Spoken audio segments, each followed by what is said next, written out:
మీలో ఎంతమంది ఇప్పటికీ డిబ్బీలో డబ్బులు దాచుకునే వాళ్ళు ఉన్నారో కామెంట్ చేసేయండి. Hi all, welcome back to మీ సిక్కోలు పిల్ల. సో ఈ వీడియోలో వచ్చేసి అందరికీ యూజ్ అయ్యే ఒక టిప్ చెప్పబోతున్నాను. మీ చేతిలో డబ్బులు పెట్టి దాచుకోమని చెప్తే ఎంత దాచుకుంటారు అండ్ ఎంత ఖర్చు పెడతారు? నేనైతే మాత్రం నా చేతిలో డబ్బులు పెడితే ఖచ్చితంగా వీలైతే ఎక్కువగానే ఖర్చు చేస్తాను. ఎందుకంటే నా చేతిలో అమౌంట్ ఉంటే ఎలా లేదని విత్ ఇన్ 10 minutes లో ఖర్చు అయిపోతుంది.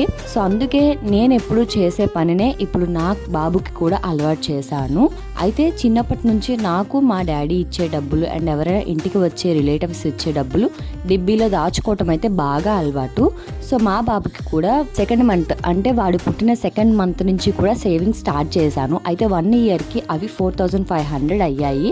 బట్ వాడి 1 year బర్త్డేకి అయితే అవి అలా ఖర్చు అయిపోయి వాటి నుంచి ఏమి వాడికి తీసుకోలేదు. అయితే ఈ ఇయర్ కూడా అమౌంట్ అలానే 1 year పాటు సేవ్ చేశాను. బట్ ఈ ఇయర్ అయితే మాత్రం ఖచ్చితంగా వాడి బర్త్డే రోజు వాడి కోసం ఏదైనా ఇన్వెస్ట్ చేద్దామని చెప్పి ఖచ్చితంగా ఫిక్స్ అయిపోయాను. సో అందుకని చెప్పేసి వాడి బర్త్డే April 29 అయితే 27 ఈ డిబ్బీ ఓపెన్ చేశాను. సో ఇందులో ఎంత అమౌంట్ ఉంది ఏంటి అని ఎవరైనా గెస్ట్ చేస్తే కామెంట్ చేసేయండి. అయితే ఈ డిబ్బీలో ఎంత అమౌంట్ వచ్చిన అమౌంట్తో నేను మా బాబు కోసం ఏ ఐటమ్ తీసుకున్నాను నెక్స్ట్ కమింగ్ బ్లాగ్స్ లో అప్డేట్ చేస్తాను. వీడియో వస్తే లైక్ చేయండి. Do follow for more Srikakulam blogs. Thanks for watching. Bye.